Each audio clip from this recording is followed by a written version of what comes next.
Si vous voulez activer le surnaturel dans votre vie, à la fin de la vidéo, vous aurez reçu 3 clés indispensables. Bienvenue à vous, chers amis sparkiens Et Sparkiennes. Nous voulons vraiment aujourd'hui vous bénir encore et nous allons partir ensemble à la recherche du surnaturel. Alors, j'espère que vous avez préparé votre Bible et votre petit carnet de notes. Le surnaturel, c'est quoi?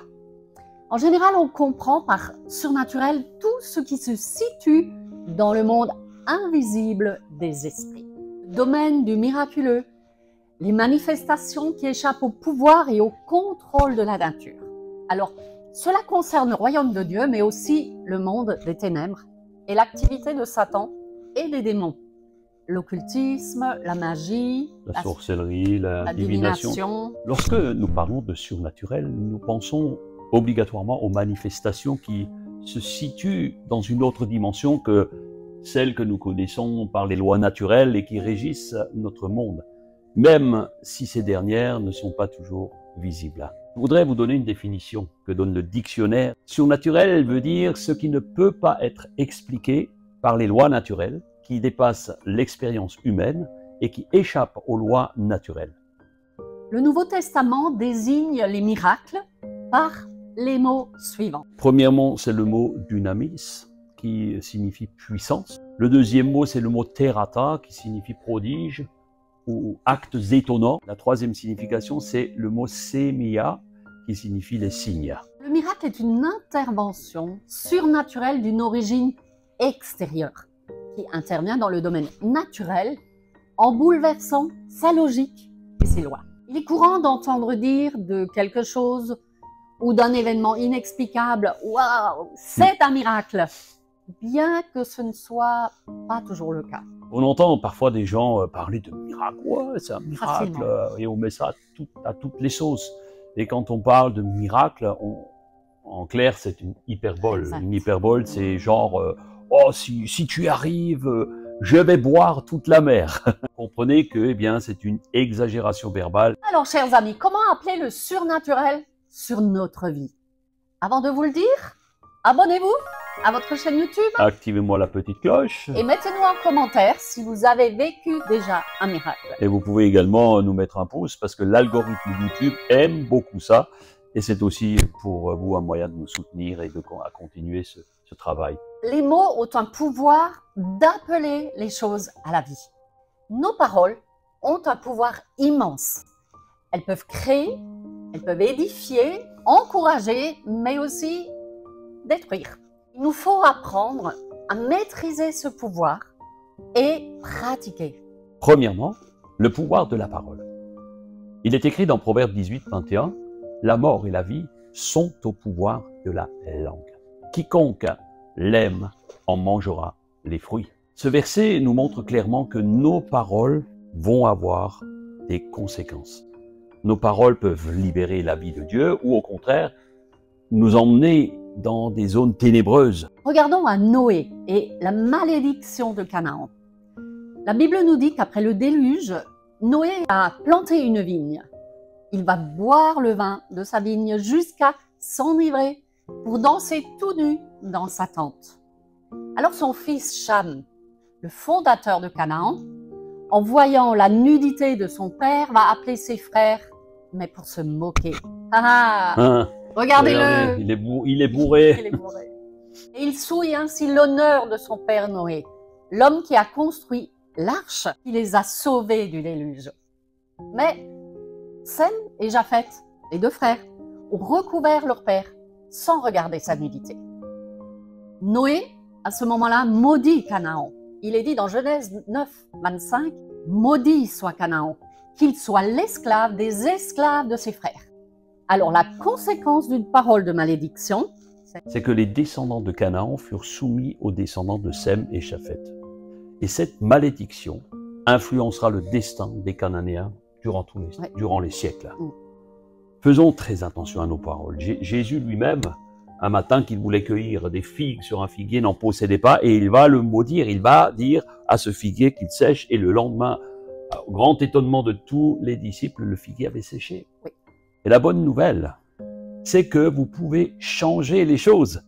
Notre nature charnelle nous pousse naturellement à parler de façon négative, plus facilement que de donner des paroles de bénédiction. Bénir signifie dire du bien de quelqu'un. Essayez de remplacer chaque parole négative par une déclaration positive basée sur la parole de Dieu. Faites cet essai pendant une semaine d'affilée. On vous garantit que vous verrez des changements dans votre attitude et dans vos circonstances. La bouche est le canal de bénédiction ou de malédiction. Alors, que pouvons-nous dire? Deuxièmement, nous devons parler selon la parole de Dieu. Ésaïe 55, 11 dit « Ainsi en est-il de ma parole qui sort de ma bouche. Elle ne retourne point à moi sans effet, sans avoir exécuté ma volonté et accompli mes desseins. » Parler selon la parole de Dieu, c'est déclarer ses promesses et sa vérité sur nos vies. Quand nous alignons nos paroles sur celles de Dieu, nous libérons sa puissance et le surnaturel qui en découle. Nous voudrions vous conseiller de faire une liste de versets bibliques qui concernent vos besoins ou vos situations et commencez à les déclarer chaque jour. Commencez à proclamer les bénédictions. Si vous avez besoin de guérison, eh bien, déclarez le verset de 1 Pierre 2, 24 qui dit « C'est par tes meurtrissures, Jésus, que j'ai été guéri. » Amen. Appropriez-vous les versets à votre nom. Vous avez besoin de vous approprier la vérité de la parole de Dieu, car c'est elle qui produit le surnaturel. Troisième chose pour vivre le surnaturel, c'est la parole associée à la foi. Jésus nous enseigne que la foi dans nos paroles est essentielle. Ce n'est pas seulement ce que nous disons, mais l'important, c'est la foi derrière nos paroles qui attire le surnaturel. Marc 11, 25 nous dit « Je vous le dis en vérité, c'est Jésus qui parle. Si quelqu'un dit à cette montagne, ôte-toi de là et jette-toi dans la mer, et s'il ne doute point en son cœur, mais croit que ce qu'il dit arrive, il le verra s'accomplir. Si tu ne crois pas ce que tu déclares, rien de surnaturel ne se passera. Si tu n'as pas la foi, tu seras comme un perroquet qui répète inlassablement des mots vides. Lorsque vous priez, ou lorsque vous déclarez une vérité que vous avez saisie de la parole de Dieu, faites-le avec une foi ferme, sans douter. Imaginez que ce que vous dites est déjà une réalité, comme si vous l'aviez, comme si vous le teniez. Regardez-le virtuellement, sentez-le, touchez-le, entendez ce qu'elle dit, la parole, avec vos 5 sens. Vivez ce que Dieu a promis. Quatrièmement, il est important de proclamer les promesses de Dieu. C'est parler des choses qui ne sont pas encore visibles, comme si elles l'étaient déjà. Romains 4, 17 dit, en parlant d'Abraham, « Il est notre Père devant le Dieu en qui il a cru, le Dieu qui donne la vie aux morts et appelle ceux qui n'existent pas à l'existence. » Appelez les choses à l'existence. Appeler dans ce verset, c'est le mot kaleo en grec qui signifie une invitation, même une sommation à ce qui n'est pas encore. C'est une injonction spirituelle. Oui. En appelant les choses qui t'ont été promises et qui n'existent pas encore, tu attires le surnaturel qui se manifeste alors, et c'est ce que Dieu a déjà préparé pour toi bien à l'avance. C'est une clé importante. Choisissez une promesse de Dieu pour votre vie et proclamez-la quotidiennement. Tu as besoin d'une provision pour tes finances, par exemple. Alors déclare Philippiens 4, 19. « Et mon Dieu pourvoira à tous mes besoins selon sa richesse avec gloire en Jésus-Christ. » Dieu est souverain. Il possède l'or et l'argent et toutes les richesses. Pour attirer le surnaturel par nos paroles, nous devons saisir ces 4 choses. Le pouvoir de puissance de nos mots. Nous devons parler selon sa parole. De Dieu. Nous devons la déclarer avec foi et proclamer les promesses de Dieu à notre encontre. Psaume 19, 14 dit « Que les paroles de ma bouche et la méditation de mon cœur soient agréables à tes yeux, Éternel, mon rocher et mon Rédempteur. Il nous faut aligner nos paroles sur la volonté de Dieu. Nous pouvons alors expérimenter le surnaturel dans notre vie à chaque jour. On vous invite à appliquer ces principes dès aujourd'hui et à observer comment Dieu se manifeste. Merci Seigneur pour la richesse et la puissance de ta parole.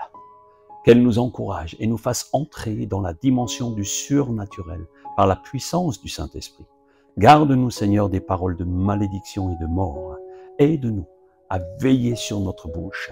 Nous prions pour chacune et chacun derrière les écrans afin que les promesses de Dieu s'accomplissent pour chacun d'entre vous au temps convenable et que la bénédiction d'en haut coule sur vous au nom de Jésus.